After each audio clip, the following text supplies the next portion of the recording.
Here are my top 5 mistakes that ESL teachers make with higher level or advanced students. So the first one is not using authentic materials.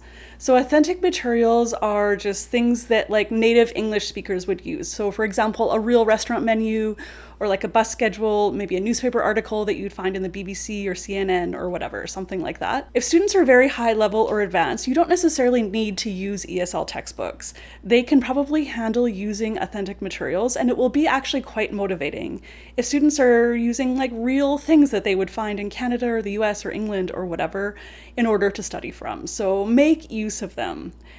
The second thing that teachers do, which is a mistake, is only doing free talking.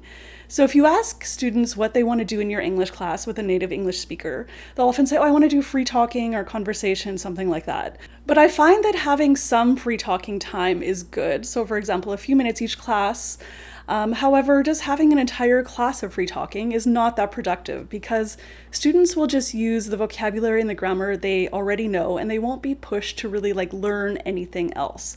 So I like to do a mix. Even though students are higher level, they can still learn new vocabulary or improve their grammar or improve their reading skills, their listening skills, etc. So don't just have classes filled with free talking time. All right, the third mistake teachers make with advanced students is not focusing on all 4 skills. So even though students are higher level, they can still improve their listening skills by doing things like maybe extensive listening to podcasts, watching English movies or TV shows without the subtitles, etc.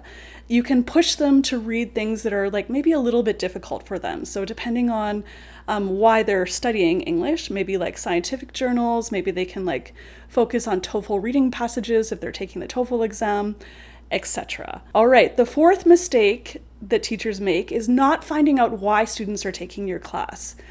If you have like absolute beginners in your English class, chances are they just want to get better at English. They not probably, but they may not really have any specific goal just beyond getting better at English, maybe to like help them get a job later or to pass some exam like the IELTS exam, something like that. Or maybe they want to go on vacation and have a little bit of confidence. The goals are kind of more general.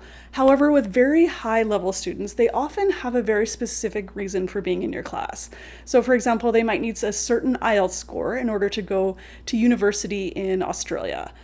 Or they have an English speaking interview coming up that they're very nervous about. Or they want to be able to communicate effectively in a business setting in English, something like that. So find out why your students are taking your class and tailor your class to meet those needs. And it will be far more successful and motivating for your students if they see they're actually getting the results that they want. And the fifth mistake that's easy to make is not making your class student-centered. It's easy to make your class teacher-centered because they're all probably quite good students. They're all good English. Maybe they like chatting. They're confident.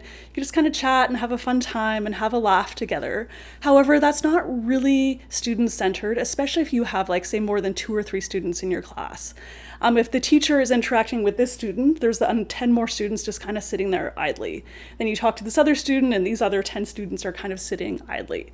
So don't forget to make it student-centered by putting students into pairs or small groups, and that can kind of be the basis of your interaction. All right, so those are my mistakes to avoid when you're teaching English to higher level students. Please be sure to check out my book, ESL Speaking Games and Activities for Advanced Students. I'll put the link right up there, and leave a comment and tell me your number 1 activity for higher level students in your class. Okay, catch you next time.